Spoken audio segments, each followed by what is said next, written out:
I make, I mix, I made, I will make, she will made, she will makes, or she makes, she make. How to really construct sentences using them? Let's discuss it today. So I was outlining the lesson for perfect tenses last time, and I realized we haven't discussed the simple tenses yet. That's why I'm making this video. By the way, if you're new to this channel and it's your first time watching my video, please don't forget to like and subscribe. You might not want to miss out a lesson, so please hit that notification bell as well. Thank you so much. Simple tenses, as the name suggests, are very easy to understand, very easy to use and apply in our sentences. It's the simplest tense, so I think it's only right to start with this and not the perfect tense. So how do we formulate the simple present tense? Say our verb is make, then the very first one, the base form is make, right? But if the subject is one, then we'll have to add an S at the end of it, since the last letter of the word make is already an E. So it will now become makes. The next one would be the present participle, which has an ing, so it would be making. The next one is the past, which is made. Then the past participle, which is still made. For irregular verbs, the past and past participle might be different. For example, the word hide. So let's have hide. Of course, if the subject is singular, then we'll have to add an S, then it will become hides. The present participle is hiding, the past is hid, then the past participle is hidden. So it's hide, hides, hiding, hid, then hidden. Now, when do we use the simple present tense? The very common use of this is to tell actions that usually happen or events that usually happen.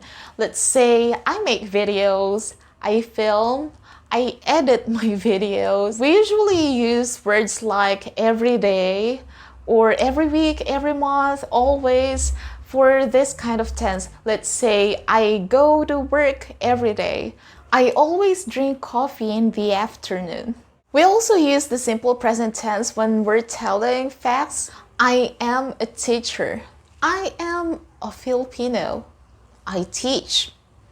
The sun rises in the east and sets in the west. When you want to talk about your hobbies, you can also use the simple present tense. Let's say, I read during my downtime, or he plays mobile games during his free time. What else? He plays golf.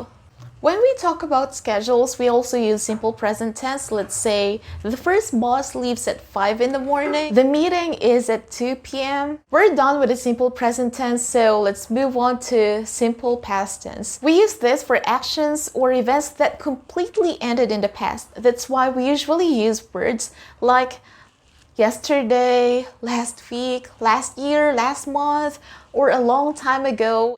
I organized my folders and cleaned my room yesterday. Again, I organized my folders and cleaned my room yesterday. We went on a trip last fall. Again, simple past tense is usually used with time indicators such as last week, last month, a long time ago, but it's also possible to construct sentences without them. Now let's talk about the simple future tense, which is formulated by adding the word will before the base form of a verb. Let's say will make. So we got there will, then make as the base form of the verb make. This tense is usually taught as the only option when we're talking about future events or our plans in the future. I think that's only for children because, when we teach them, let's say, all the tenses of the verbs, then they might be overwhelmed. So the first use of a simple future tense is when we are talking about abrupt decisions. Let's say your mom is planning your meal for that day, so she tells you, oh, we don't have this. Then you might say, okay, fine, I will go to the supermarket. Or Fine, I'll go to the supermarket. See, that's an abrupt decision because you didn't plan it. Suddenly, it just came out of your mouth that you will go to the supermarket because it's suddenly needed. The next use is kind of related to the previous one. It's to express willingness. You have a group presentation the next day and you volunteer to study one part. So you might say, I'll study this tonight so I can help tomorrow. I'll study this.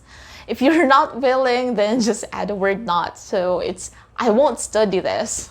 Or, she won't study, she's not willing to study. If you want to talk about a future event with certainty, you can also use the simple future tense. Let's say, I will become a teacher or a nurse, a doctor, an engineer. I will improve in English. Or I will speak English better in the future. Before I end this video, let me give you a short quiz about what we discussed today. You're going to see sentences on the screen and you have to figure out the correct form of the verb for each sentence.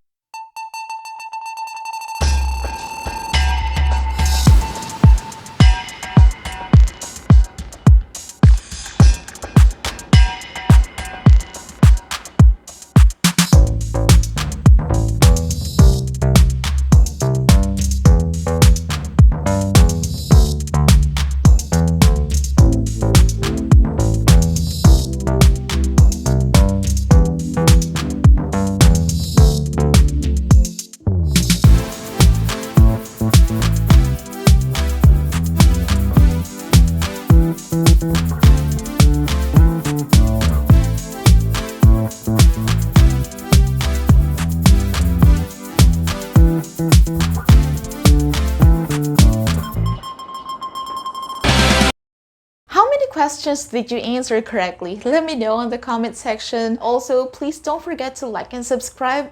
Have a great day, everyone. Dream and make your dream happen. I'll see you in my next video. Bye!